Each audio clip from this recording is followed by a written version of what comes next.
And good morning. Welcome to our webinar, and already technical problems are starting, but I just wanted to say thank you for taking the time for joining us this morning.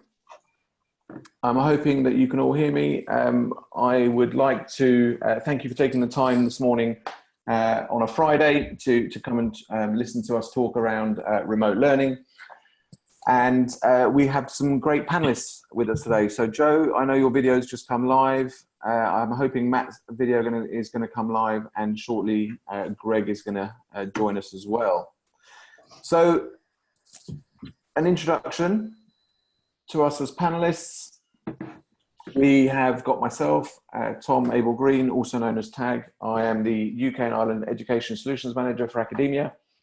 And my role is very much around supporting our customers on a strategic level and making sure that morally and ethically academia is there in a position to support customers. And we've been doing a lot of work recently due to the time that we find ourselves in. And we have been able to ask Joe from Talbot Heath and a school that we support on their one-to-one, and I'll get Joe to do some introductions. Greg from the Ferrers. For a lot of people, Greg is Yoda of iPad, and we have Matt Pullen as well, who is Master Jedi of iPad. And Matt comes from University of South Wales. So maybe, Joe, if you could do a quick introduction on you and a little bit of background on the school, that would be fantastic. Yeah, absolutely. Good morning, everybody. So my name is Jo Maule. I work at Talbot Heath School in Bournemouth. We are an independent girls' school. We cater to students from 3 all the way through to 18. We're an independent school. We achieve great results. We're quite well known in the local area and beyond, sort of Dorset and Hampshire. So I'm the learning manager. So we have iPad, one-to-one iPad at our school. We all the way through from pre-prep department up to sixth form and all the staff members. We've had iPads for about 5 years now. We're up to about 650 at the moment. So yeah, keeps me busy. And yeah, we're also an Apple regional training centre, which is something I'm quite passionate about. So we quite often run free courses and sessions for anybody who works in education in the local area. And Greg, are you there? Oh, we may be having some technical issues with Greg and his internet. Matt, maybe you could just come in for the minute. Yeah, no problem. Morning, everyone, or evening, afternoon, wherever you may be. My name's Matt. I'm senior lecturer at the University of South Wales, and my role there is to support future teachers. So I work on the undergraduate primary ITE course. And my main role with those students is teaching them about how to use technology effectively in the classroom. I'm also an Apple professional learning specialist, and that kind of role embodies what I do in the university, but take it out to schools and practitioners around the country and beyond to support them with their adoption of the technology that they may well have bought from academia. And it's a great partnership where you know, we really do think about that vision and plan and roll out of the devices so they can be used really effectively. Thank you, Matt, and also thank you, Joe. Greg, are you back with us live, or? Yeah, sorry, did I cut out? Yeah, you did. Yeah, but you're back. So welcome back. Yeah, okay. So I'm vice principal at the Ferrers. So we've got a long-running one-to-one iPad program for about 8-9 years since we started. We're also an Apple Regional Training Centre and Apple Distinguished School. And like Matt, I'm an Apple Professional Learning Specialist and Apple Distinguished Educator. So we've really tried to be quite innovative for a long time with IT, but particularly link it to things like pedagogy a lot and put the learning at the heart of what we've been doing for the last decade, really. Great. Well, thank you very much for the introductions, and I guess we'll be leaning on you know, you guys for kind of some tips and tricks and experience. I guess normally some housekeeping. You know, we're really fortunate that we host lots of events. Normally we'd say to you, turn off your phone or keep it on silent. Grab your coffee if you need the toilet. You're adult enough. If there's a fire, the window is that way. The reality is there's a little bit more housekeeping today. So you'll see that there is in the bottom of your screen through this webinar session the ability to have questions that you can raise through the chat feature. We've got one of our vendor managers, Ryan, on hand. He'll be keeping an eye on that. You also have the ability to raise your hand if you feel that you have a question that you'd like to ask, and we can unmute your mic, or you could ask that question in the chat.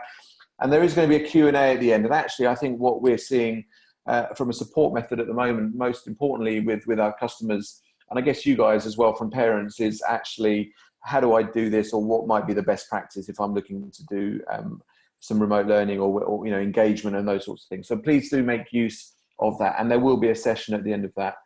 We also have a poll that we can be making use of. So we've got a couple of questions which we'll use throughout today, and obviously we've got the video options that you can use on your screen. So you can hide our video, you can make it smaller, you can make it larger, however you feel that might be best. And then actually going back to that housekeeping bit, if you need to answer your phone, you're on mute, please do so. I know times are busy. If you feel you need a coffee break, please get one, toilet break. And if there's a fire, I wouldn't suggest running out the window, but certainly let us know. So that's kind of where we're at. That's housekeeping done. And I guess we'll kind of start. So really, why are we doing this? I think what we're seeing across the support element for education is that that we know that people are asking for help. There are also people out there who are doing a great job, who are able to share their knowledge and their experience. But the reality is that technology has always, in the last few years, created a monumental shift in the way that we live our lives and the way that the world is working. Actually, we find ourselves in a slightly different position. And one of the reasons we're doing this is absolutely because we find ourselves in a position of unprecedented times with the scenario that COVID-19 presents us in. It's an unprecedented time. Technology is not an unprecedented time.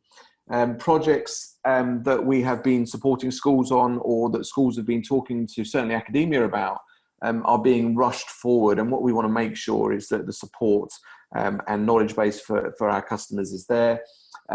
There are no better people than people in the field, such as Matt, Greg and Joe, really, and for them to share their experiences. And actually what we find is when schools are talking to other schools, or colleges to other colleges, universities to other universities, that actually the information coming from a peer is always of huge value. And it is about that knowledge transfer. So again, going back to what we're talking about, but also some of the questions that you might have, absolutely please do use that. So the agenda really is to kind of look at this really. And I guess one of my first questions may be to Greg, because who's been doing the one-to-one journey for so long. What was your motivation, Greg, in the first instance to move to mobile technology as a solution for your students? Tom, I think Greg's just cut out a second. So okay. Joe, can you fill in? Yeah, sorry, Tad, can you just repeat the question? Yeah, well, no points for listening. Joe, what was your? I mean, Talbot Heath is a really special school, right? You're a leading independent girls' school. Yeah. You have boarding students, you have day students, but you're one-to-one across the board. What was that decision? How was the decision taken those 4 or 5 years ago to get to where you are? Okay, so at the time, I think obviously when mobile learning started to take off a little bit more, my predecessor, who was the network manager, looked into lots of different sort of tablets with the SLT there and thought, well, what can we do? You know, should we go down the BYOD route? Should we go down the one-to-one route? Should we go down the managed route? How should we tackle this? So yeah, they had a few different tablets in, looked at different brands and decided that because of the App Store was the main reason and the features that come along with Apple and the support that was provided, they decided to go ahead with that. They purchased some initially just to deploy to staff so they could familiarise themselves with them. And then after, a few months of sort of familiarisation, they rolled them out in kind of like a staggered rollout. So they had different year groups, targeted the most appropriate year groups, and then just rolled them out again every year, sort of subsequently to that, so that every pupil now one-to-one has an iPad one-to-one, and staff, obviously, mostly teaching staff, but we do have some support staff that use them as part of their role too.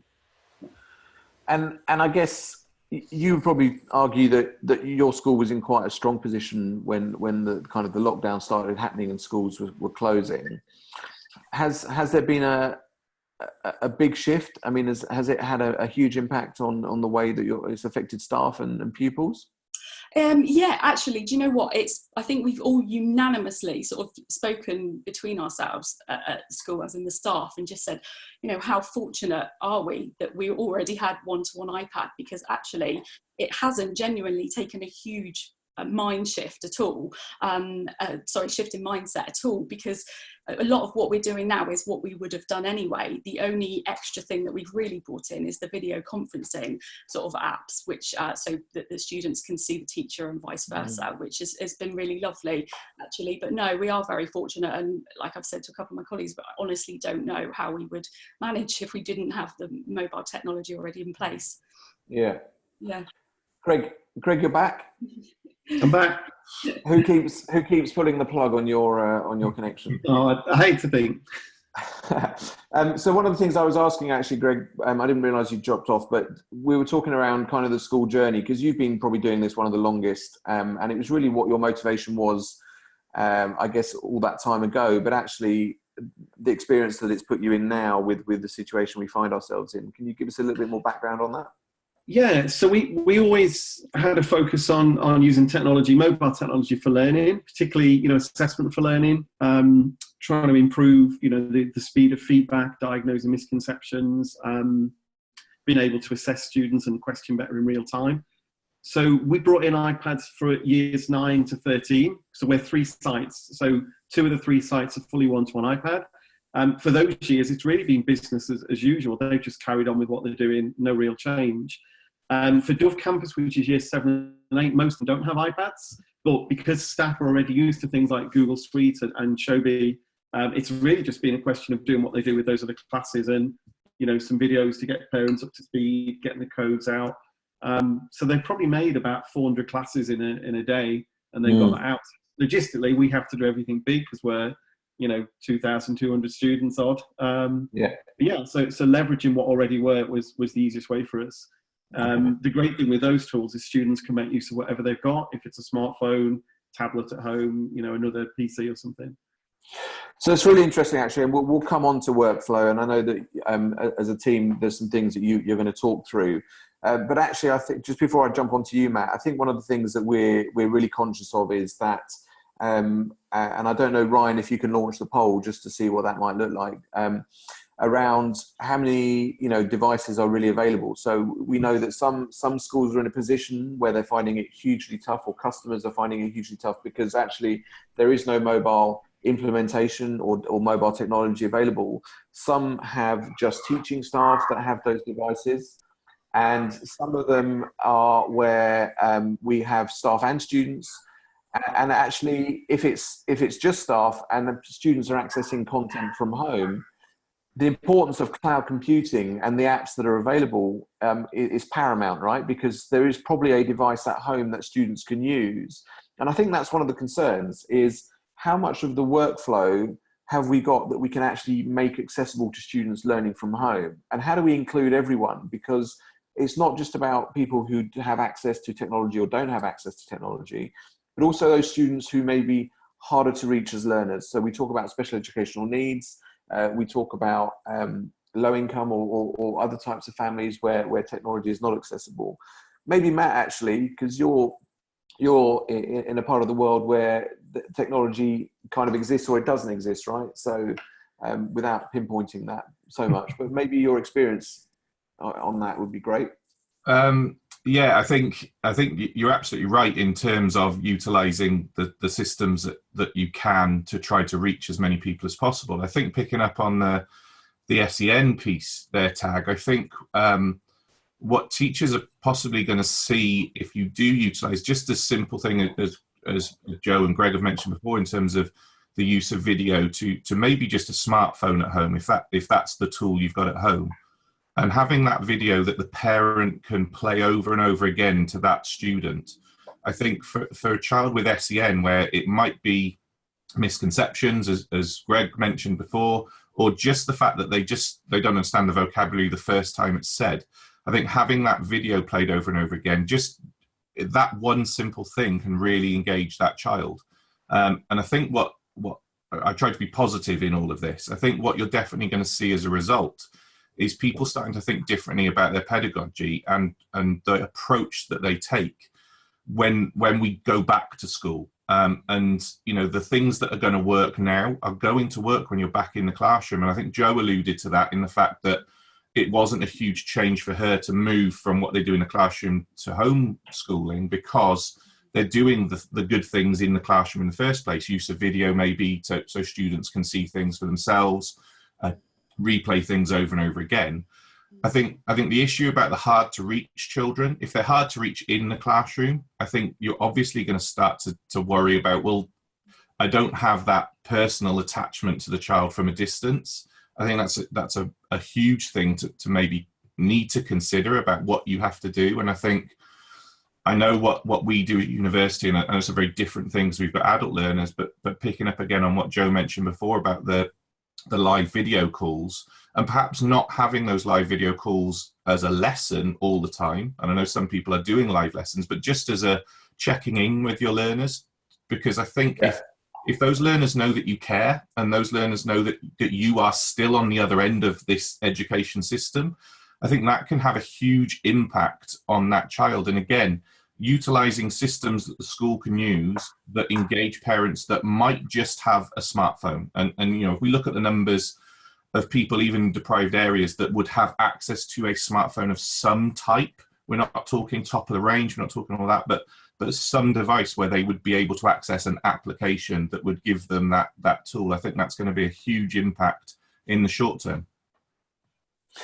Thanks, Matt. And I think it's hugely important. I think one of the things that obviously we've discussed as a group, because we do talk quite regularly, is actually, and I know, Greg, you're going to talk about this, but the expectation that's being set on parents, I think that's an important thing, but the expectation on teachers. And I think we talked about this yesterday, and Matt, you highlighted it again, is actually, I think mindset is a huge, not barrier or challenge, but it's one of those things that we know is really important. And one of the things that we've often talked about as a concern in schools and teaching is how do we reduce teacher workload? And we know that that technology has the ability to do that. But actually, the situation we find ourselves now is that the workload seems to, the feedback I'm getting from schools that I'm talking to is actually workload seems to have gone up a little bit, because there's an immediate, actually, I need to learn how to be able to deliver a class remotely, which I've never probably done before.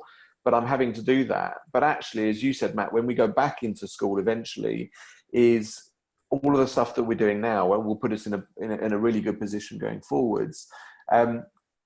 Greg, is that something that you're seeing the same for you in terms of that? It's actually, it's not lesson replanning, but there is a change in the way that lesson plans have to happen. You're on mute, Greg, just so you know.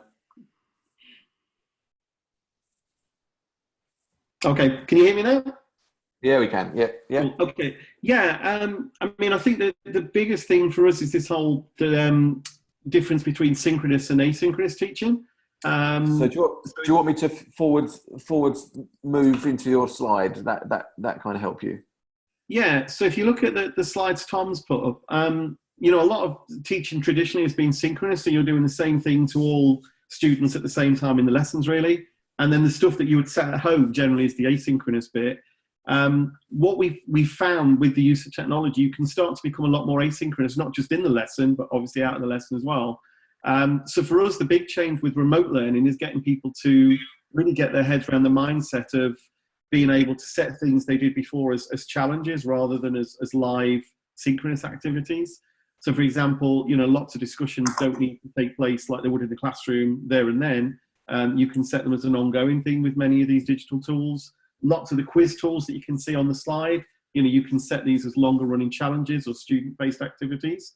You can still use the same really good self-assessing tools, just, you know, as a longer process. And that definitely reduces staff workload.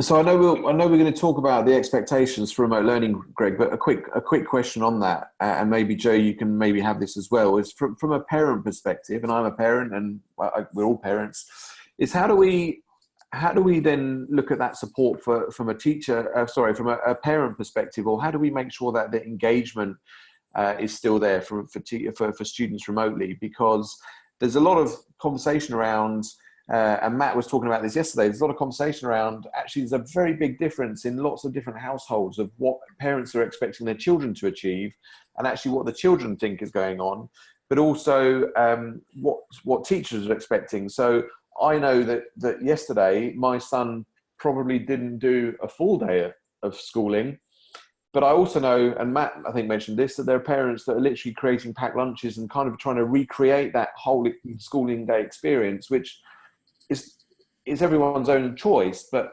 actually there's an expectation somewhere along the line, isn't there? Absolutely. Maybe Joe, you can answer that first. Yeah, sorry, Greg.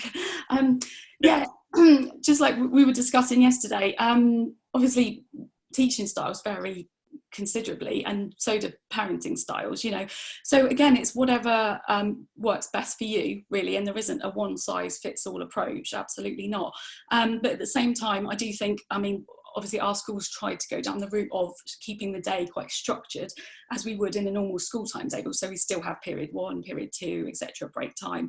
But the pupils and the staff are spending so much more time in front of a screen, you know, screen time, that it is really important that they do get out and get some exercise, get out in their garden, have a break from the screen time. And I think as well with the teachers, see, even though we use technology all the time and teachers are quite familiar with most of the apps, the way that they're teaching is very different, and it is just kind of sat down at a desk, if you like, in front of a computer or with their iPad. And it can be quite draining, you know, mentally.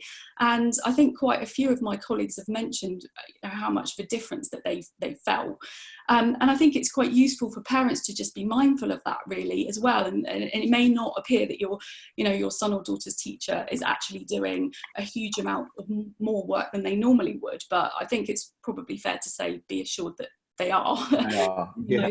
You know, and so on the video conferencing tools that we're all using, it's not a case of being in front of a board, right, where the board's behind you here and you're talking to the camera. And I think, Greg, you highlighted this, is the content that's being delivered to students is something they can see in front of them, but there is a video communication with teachers. Is that what we're saying is a good practice?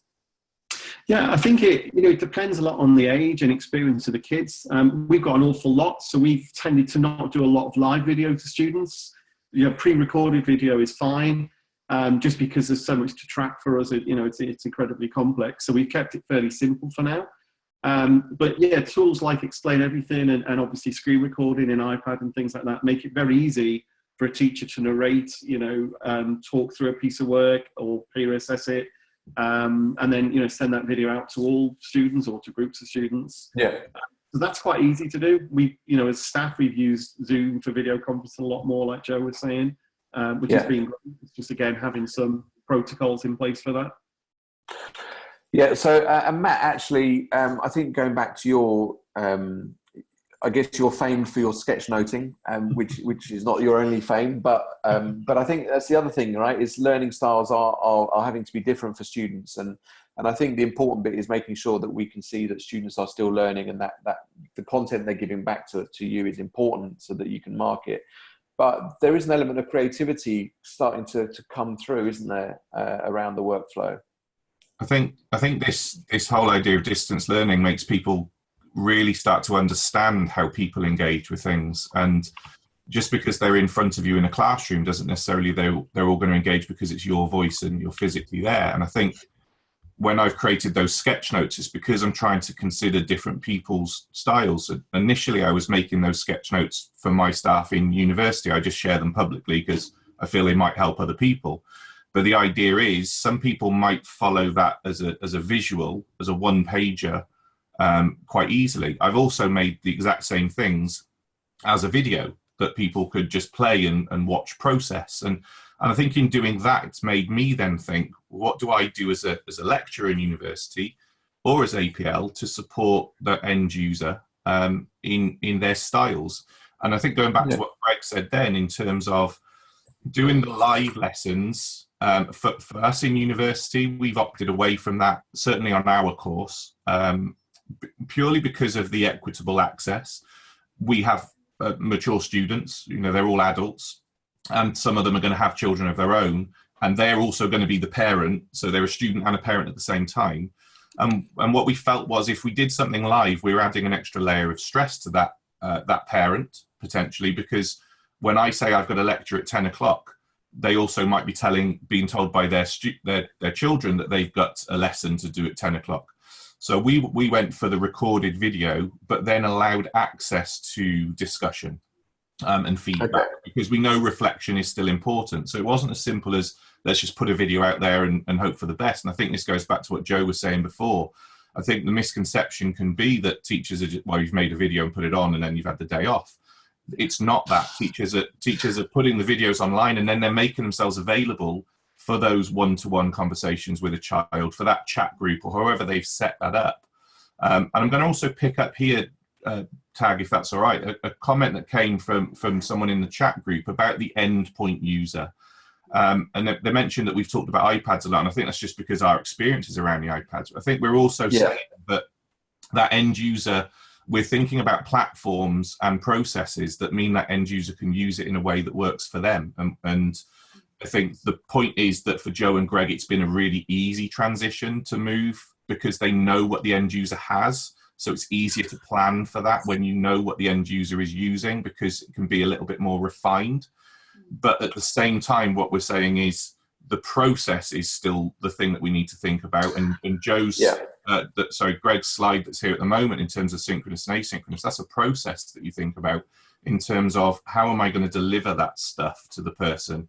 And that's almost regardless of the tech. And I think that does go, and I absolutely agree. And I think you're right. We're in a position where, you know, the panelists that we have in front of us on video are hugely experienced in, I guess, in the use of iPad specifically. But actually, when we look at the workflow, and we look at some of the apps that are on the screen at the moment, you know, you've got Shobi Explain Everything, you know, Kahoot and so on. These are available through web browsers, right? And they're multi-platform. It is about the workflow. And I think the reality is that we know, especially if you're in an environment where your students are not on a one-to-one program, whatever device that may be, is they will have access hopefully to a device, and actually it's the workflow and the expectations. And I think that does bring us, Greg, you're still on mute, but maybe just onto this piece that talks about expectations for remote learning. And maybe, Greg, you know, you're the creator of this. I think what's important to see from your perspective is that you're a G Suite backbone, right? So even in a school where, yes, you have iPad, but actually you have lots of non-iPad devices, not necessarily Chromebooks, but PCs and so on. And Joe, I know, also is a G Suite backbone. And I think what's great about cloud computing, and I think we'll go back to this a bit later on shortly when we talk about tools and resources and so on, is having a cloud platform solution that is device agnostic will really empower your mobile learning, whatever that route may take. But Greg, on the expectations piece, I guess some of that is a little bit small to read, but I guess we can share this after the webinar with users, with our participants. But can you talk us through that quickly, just the expectations piece? Yeah, so we realised early on it would be really useful to set out very clear expectations for all stakeholders, so that the students knew what we expected and parents knew how to support them. You know, the only thing I've took off this really is things like we sent parents, you know, key email contacts to use, where to get Shobi codes, you know, tech help. Obviously, teachers is the biggest one, and we tried broadly to stick to the timetable, but we were conscious, you know, you can't. Some people will be ill or having to go out somewhere, same with students. We know families are fighting over shared devices sometimes to get the bandwidth time.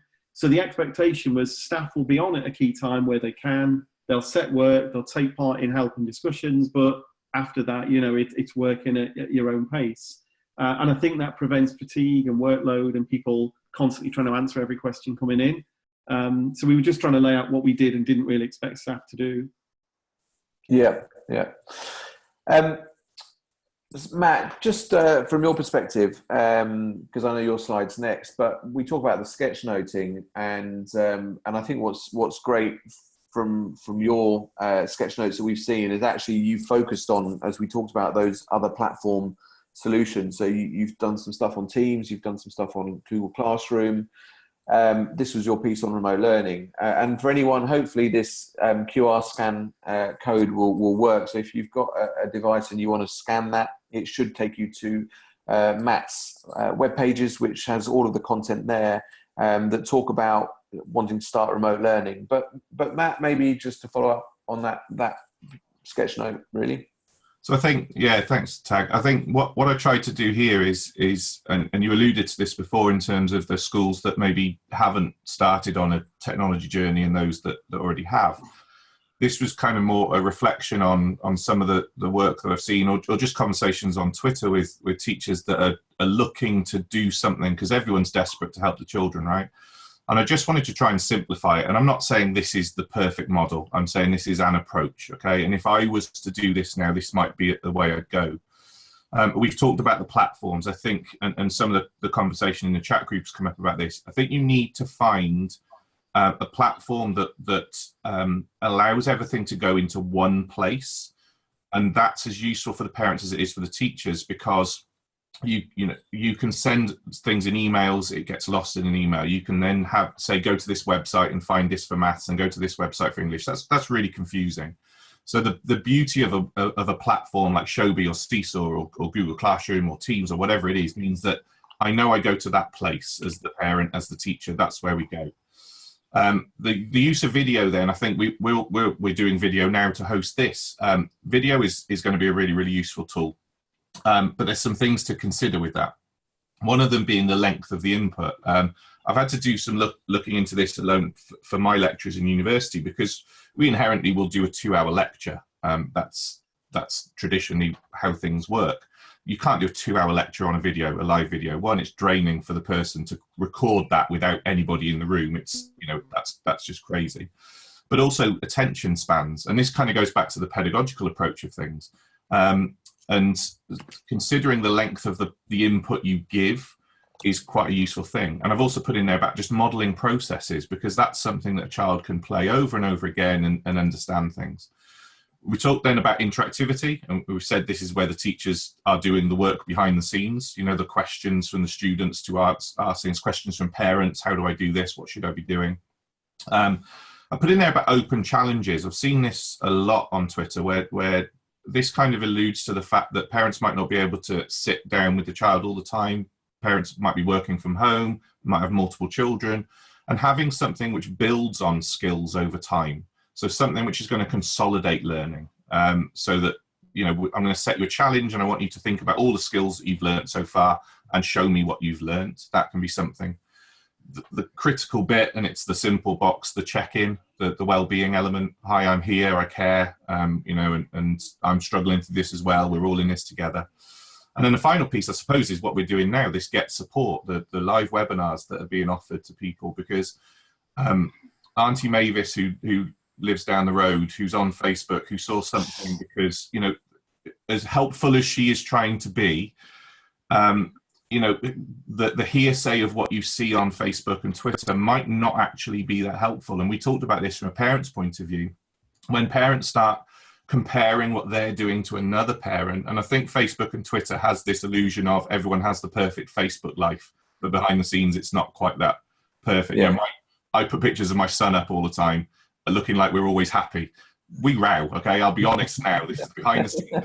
We row. So people put on Facebook the good picture of this is what we've done and look what we've achieved, but they're not always going to say today was awful. We really struggled with this.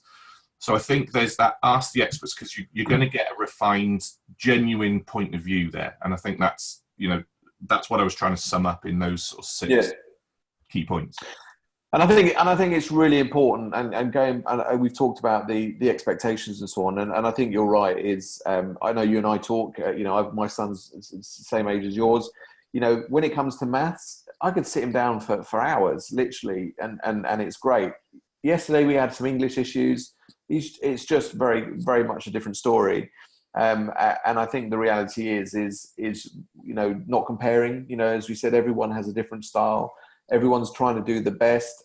Absolutely, most people who have children, still studying at home, are parents that are also having to work from home. It is really hard, and everyone's doing actually a great job. Everyone thinks they're not, and everyone thinks that they're failing, and that's absolutely not the case. But I think continuing on to resources and mindful of time is, Joe, I know that we've only got one of these screenshots up, but there's multiple. But I found this really powerful when you sent it to me. So maybe you could share this with our audience as well.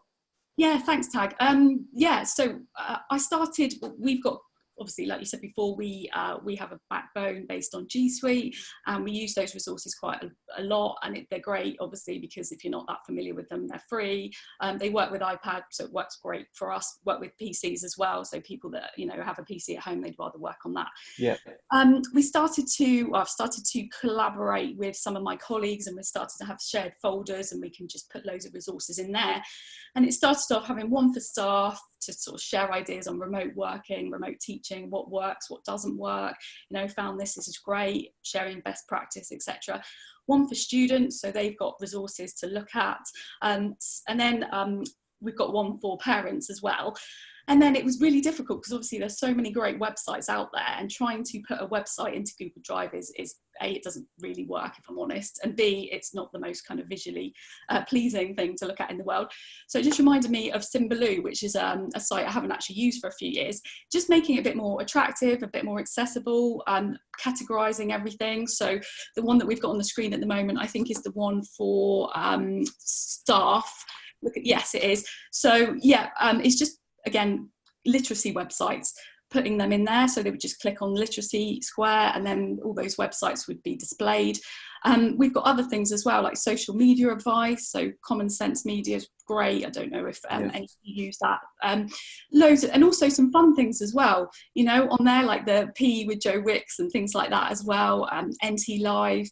So resources that will be educational, but also should help parents as well, trying to entertain their children during the holidays. So yeah, I just like the way it looks, and it's really easy to use. And actually what's really good is if you look on the tiles, if there's kind of 4 little squares in that tile, it means that if you click on it, there's additional resources.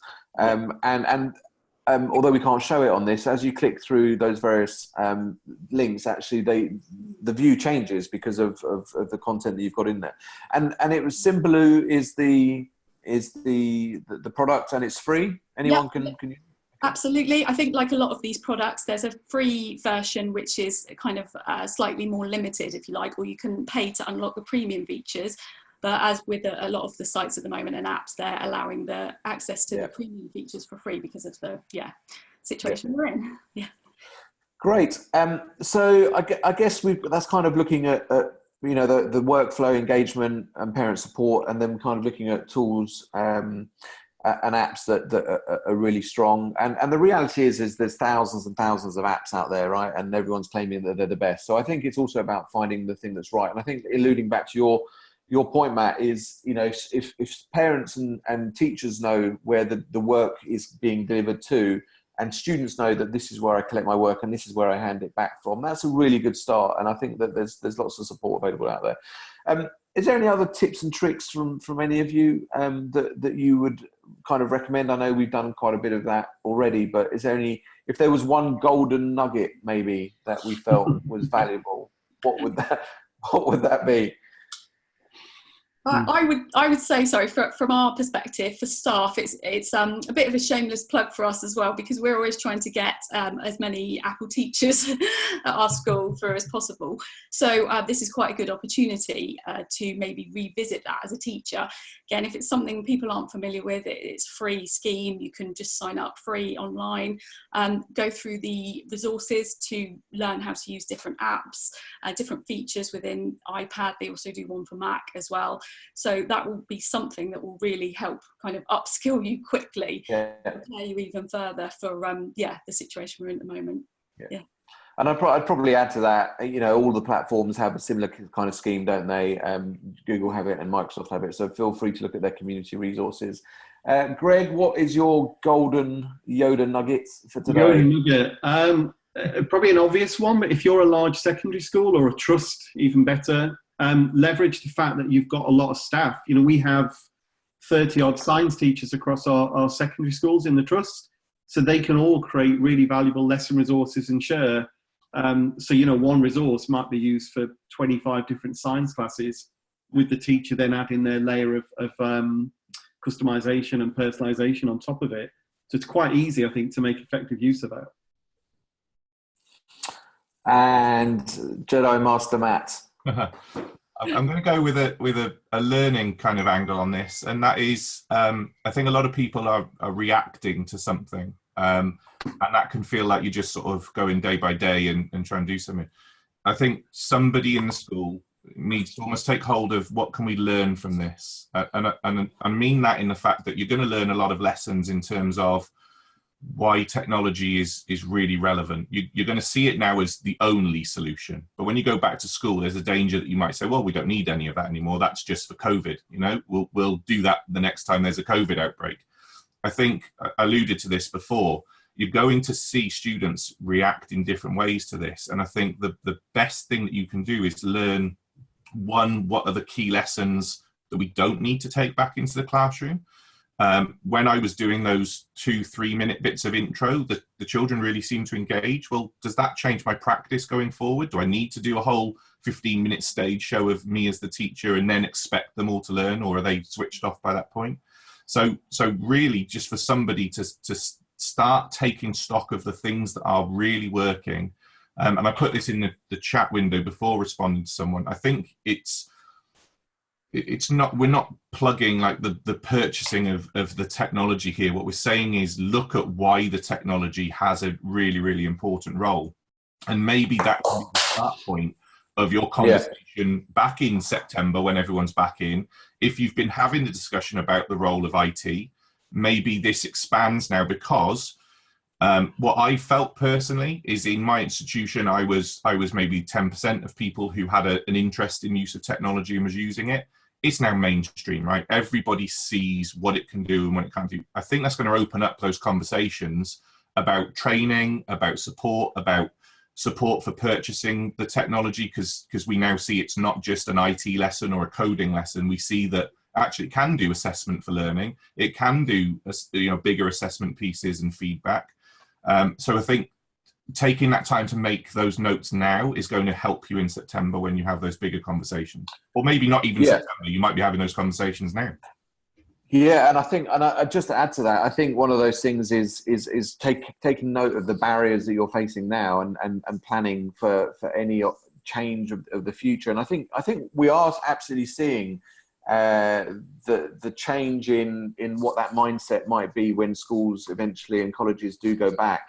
And how do we prepare ourselves for the future of teaching? And it's not even about whether an incident like COVID ever happens again. I think the reality is, going back to that very beginning point, is technology absolutely changes the way that we live our lives. It changes the way that we work, and it's changed the way that we communicate, not just as a family unit or as a group of friends, but actually as an enterprise unit. I think it's really important that we remember that. Matt, you stuck your hand up. Just wanted to jump on that point. I think I think the little sort of thing, if I was to say now, what have we learned from this? If we consider little things like parents' evenings, how many times do we consider parents' evenings as that everyone comes into the room for a certain amount of time, teachers try to get through all those things? Video conferencing for parents' evenings, is that something you could do down the line? You know, so that's what I mean from this learning. This is working, right? We can do this in a way that it allows us to communicate. Is that something you could change in future practice? I think what we're all learning is that it is possible to work this way. There are hurdles, but it is definitely possible to work this way. There are things that we miss, and that face-to-face contact with learners is absolutely critical. So I don't think anybody here is saying that learning could easily just stay online forever. It can't. People need to have that tactile, you know, engagement. But there are some elements, and that's where we talked earlier about the workload piece, where you might actually be able to engage more parents. We have parents' evenings, you know, 3:30 to 5:30 or whatever you might do. But what about parents that work on shifts who can't get off, single parents that have other children? By using video conference for parents' evenings, then that might engage more parents, and that then changes that homeschool environment. So that's what I meant before about learning from all of these things. You know, I'm a lecturer in university. I go to university. I'm not face to face like you guys with students all the time. They have timed lectures, you know. So why do I go into the building all the time? You know, that cuts down on my travel, because actually I can do my office work at home and I do my face-to-face work in the building that I go and work in. So, you know, that's the bit I allude to. And exactly as you said, Tag, you know, technology can influence our lives. And I think now is the opportunity to see how it can influence our lives for the better, you know? Yeah, and I know, Joe, you want to add something, but just quickly on that I've seen a massive amount of press around the fact that even hospital appointments that are non-urgent are being done now video conferencing and video calling, and my son is party of that for something that he's got planned, but again that's changing. But Joe, what was it you wanted to add around that element as well? Yeah, it was just related to what Matt was saying. Exactly. I think when you do work with technology anyway, as part of your day job, which, let's be honest, a lot of people do nowadays, especially us, I think you can completely relate to the fact that actually, as long as you've got a device and an internet connection, it doesn't really matter where you work a lot of the time. You know, it's been great for us in our tech support department, because essentially a lot of our tech support can still be done from home. You know, because we have got an internet connection and we've got a device and we can just respond to tickets, etc., which is quite useful. But yeah, I mean, whether it's going normally, you know, to a coffee shop and things like that, or, you know, a different location at your school or university, and you've got that kind of flexible working / learning areas, I think it does make a big difference. And I think as well for teachers, I don't know about you guys, but I've come across quite a few teachers really who do find technology quite daunting still, and they're quite keen, they do want to embrace it, and they don't always know where to start. And I think, you know, that's where we're quite fortunate that we've been through the kind of blood, sweat and tears side of it, and we've tried things, and we've maybe perhaps wasted a lot of time, but maybe let's put a positive spin on it, not wasted, just it's been a learning curve, you know, that's taken time. You know, please do feel free to get in touch with us, because we will, all of us here, that's why we're here, right, is so that we will share the benefit of our expertise and what works and what doesn't work. And I think it's very similar actually with this situation and with the websites that you were talking about before. I think if for somebody to maybe record a video of themselves, even talking over like an interactive whiteboard app, you know, like Show Me or Showbie. I've seen staff at my school that have, you know, recording those videos and then sharing them with students, which is brilliant, because you kind of forget, don't you, when you've been doing it a while, that it's a big deal. And I think it's great, because once they start sharing that, other teachers think, well, actually, if they can do it, then so can I. And it is a learning curve. Yeah, and just, sorry, I was just going to say the other thing as well that we were talking about was with the video conferencing. I think it's been really nice. Some of the students have said, you know, again, like Matt mentioned before, it's been really nice to just check in with their teacher and their fellow students and see each other, because it can be quite lonely at the moment, can't it? So I think if you can do that. And I'd agree, Joe, actually, is that even internal calls to people where we normally pick up a phone in the business, having a video call just makes it slightly different. I know, Greg, you want to touch on the support of CPD that's available. So, yeah, what are your thoughts on that? Yeah, just, I mean, if, you know, as staff do get more accustomed to it, I think, and are able to manage the workload a bit better, it is a perfect opportunity to allow staff to do things like some of these self-study courses. There's an awful lot out there. Use tools like Seneca Learning, they've got some great things on it, and it's free. And like you say about the video, you know, calls, I think that gives staff a great time to actually step back and focus a bit more on the pedagogy and those discussions that perhaps they don't get to do a lot day to day. Great CPD free resources out there. There is a huge amount, and you know, all the platforms are offering. You know, I'll talk specifically about the Apple piece, because we know a lot about that. But I know Microsoft and Google are doing this as well. But you know, there's a lot of there've been some quick internal changes in the way that the Apple professional learning specialists have been able to shift the face-to-face training that they can support teachers with to the online stuff. And I know, Matt, you're doing some stuff for us. I know, you know, Greg, you're supporting your staff remotely as well. And I think that's important to remember is that, you know, that every teacher, as well as every student, will have you know, we talk about the SAME model, but one person's substitution is another person's redefinition, you know. So It's just making sure that we can keep on supporting everybody. I'm conscious we've got some time left, so I know you guys, Matt. I know you guys have been answering the questions because I can't see them at the moment. We will jump to the Q&A, but whilst we do that, is there, Matt, something you wanted to add there with your hand up? Yeah, just really on that, like what support and CPD looks like, I suppose, in this, and just a couple of examples of what I've done, one with staff in university and with our students. Because we train future teachers, this to me is a huge opportunity, right? You talked before about this is a reaction to COVID, but actually what you do now could easily substitute what happens on snow days, right? And don't tell kids that, because they see snow days as a chance to go and play in the snow.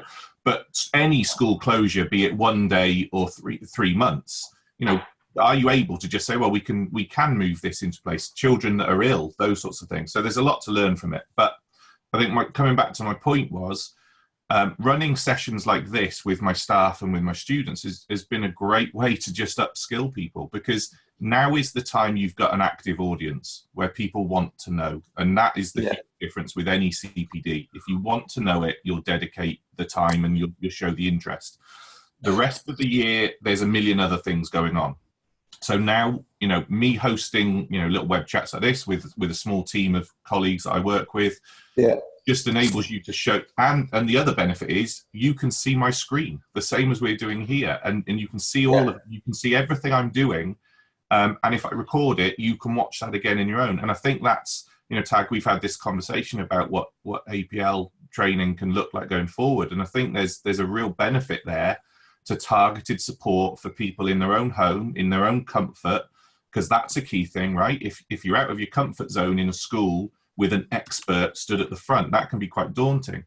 When you're sat in your own, you know, in your pajamas, sat on the sofa with an iPad and you're playing along, it can change the mindset about how you want to engage with those things as well. So, and some, I'd argue just even sometimes not having necessarily a full structured lesson through a video call, and it's even with students, just being able to have a chat and seeing people. Joe mentioned it makes a massive difference.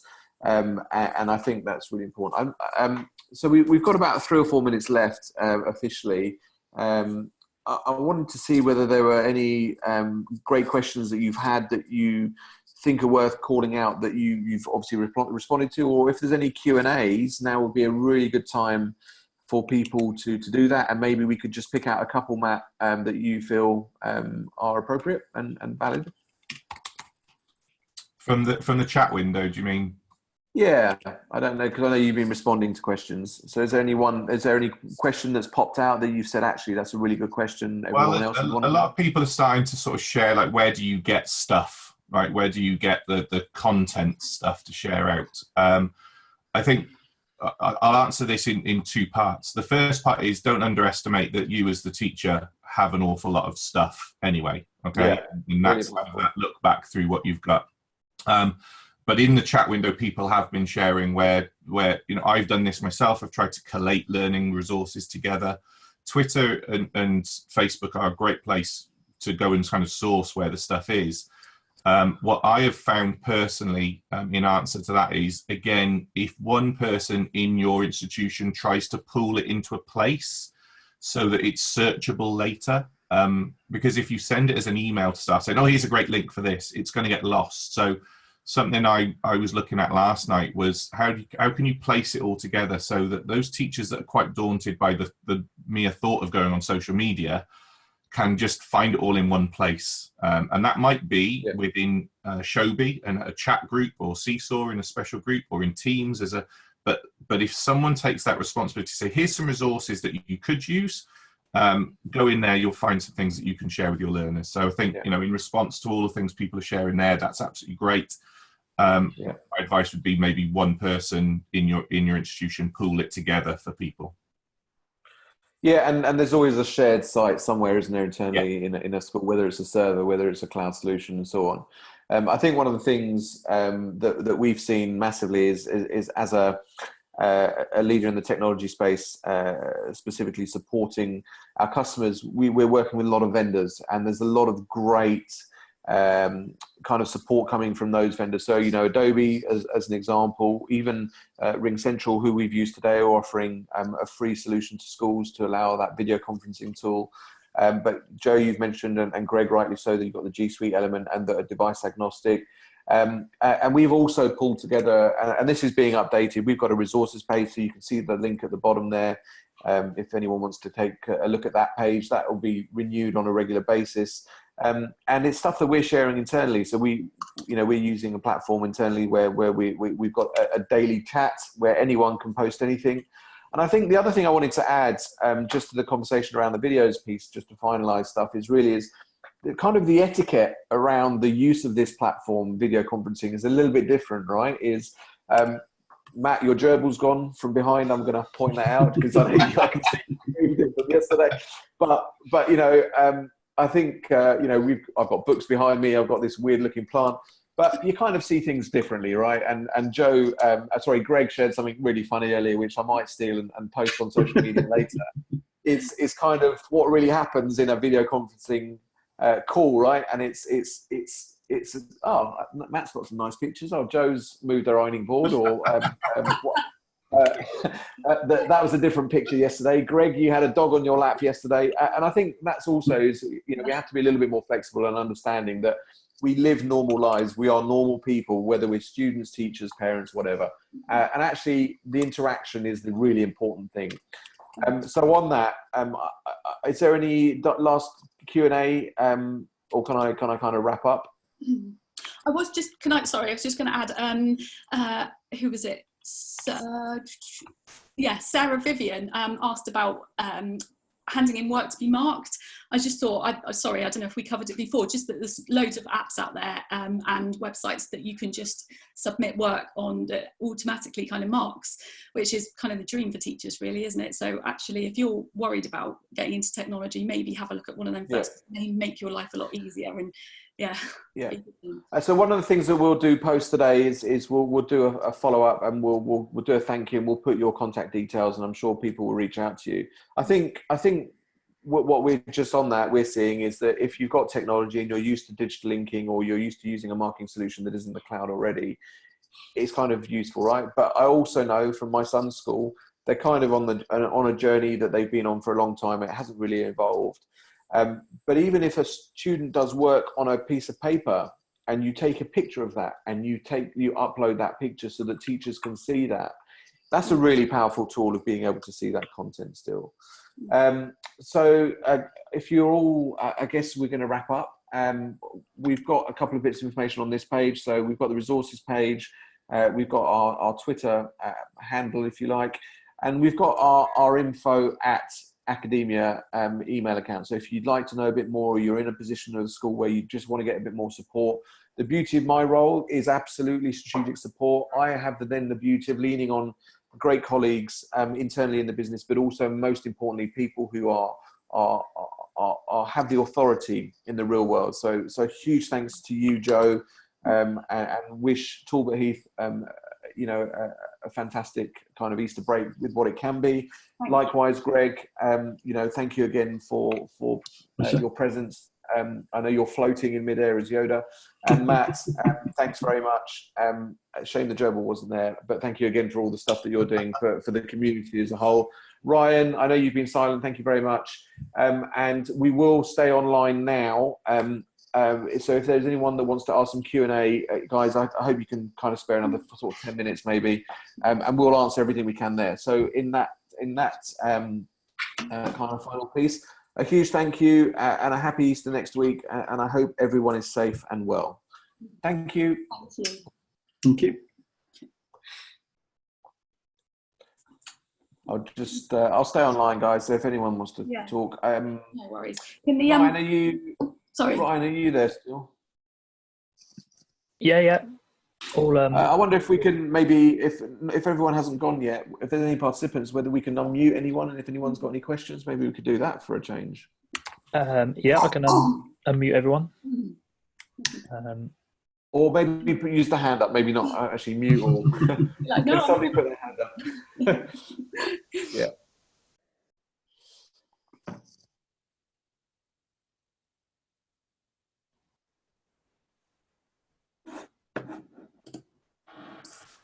So Susan's got a hand up. Can we unmute Susan and Yeah. Hi there. Oh, Hi, how are you? Hi. Oh wow, this is a bit scary. Thanks ever so much for all this. This is brilliant. Thank you. I was just wanting to ask because our school is using Microsoft Teams.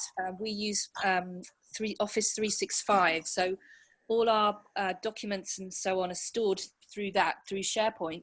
I've tried to make some little videos that I've tried to attach to my PowerPoints, but each time I try to upload them, it's telling me the file's too big. Have you got any suggestions of how else I could do this, please? So when you say you're uploading, so maybe I'll jump on this one. When you're uploading the file, is that you're uploading it into to somewhere for students to access, or is it you're trying to upload it to OneDrive? Initially, what I wanted to do was embed it into a PowerPoint, so they just clicked on it and they were able to watch it from that. But then that PowerPoint wouldn't accept it. So after several different tries, I had to then just create a totally separate link. And I was trying to create something that was more seamless rather than them dipping in here and dipping in there. That is a very good question. The reality is, Susan, is I would probably need to speak to our technical team, which I'm happy to do. So because you've registered for the session, I'll jot your name down and I'll see whether we can get a response to you today as to what might be a great solution to be able to support that for you. That would be really great. Thank you very much. No problem at all. There has been an issue with Google Classroom and videos. Actually, in the last week, we've had quite a few users report to us, and our tech team have looked into it, and it seems to be kind of worldwide issue. Really, I don't know if the other guys have had that issue too.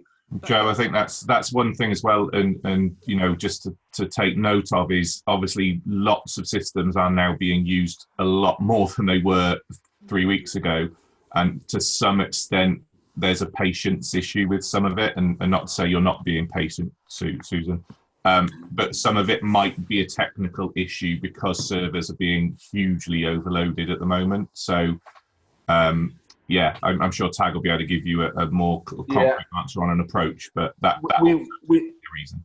We will. I'll see if I can get an answer. Absolutely. I mean, I would say Teams has doubled its usage to 44 million, whatever it is, users. But yeah, let's come back to you on that, Susan. No problem at all.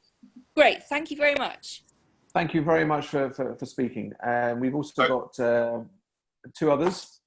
Yeah, I'm just going to let me just mute Susan and then pass over to Sophie Lamb. So let me just allow Sophie to talk. Yeah, we've also got Spencer as well, I think, by the sounds of things. Okay. Sophie, you there? Spencer, we'll jump to you next. Hi, Sophie. How are you? I'm good, thanks. You? Not too bad. It's quite quiet, your mic, so hopefully we'll be able to hear you. How can we help you? It's like a phone-in, isn't it? Yeah, thank you everyone for today. My question was a Teams one as well. We've just got all of our logins for the children, but I'm a little unsure how's best to distribute it to them. I don't know if Teams has a way of generating login cards or anything like that, but otherwise it's a lot to email out one at a time. So, Sophie, you know what I'm going to say. I'm going to get Dave Prince to reach out to you on that, if that's okay. Yeah. But yeah, we'll make that an action today as well for you. Okay, thank you. Thank you very much for listening.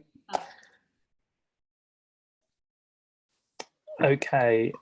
Was there any more? I can't see any more hands up. No, I think there was. I thought there was one from Spencer, but if that's it. I think that's everyone, right? Yeah, I can't see it. So we'll just do a double roundup. If there's any other questions, please type "speak now" or "forever hold thy peace." Can I just add, Tag? I am quite disappointed that the other 2 still got their Star Wars related titles of Jedi Master. I lost my Princess Leia one. What have I done? Joe, I I'm very offended. Princess Leia. Princess. Well, the reason being is your hair isn't up in the buns. I might like my buns ready. I will officially apologise online for you. Thank you. So I think that's it, right? I think there's. I don't think there's any more questions. Guys, thanks very much. And just for anyone who's still hanging around, we will obviously be hosting this once it's been uploaded, and we will share links online. Joe, thank you very much. Always a pleasure. Greg, I know you've probably disappeared. Matt, thanks again. And we shall, I guess, hang up now. Thanks, guys. Thank you, guys. Thanks. Cheers. Thank you. Bye-bye.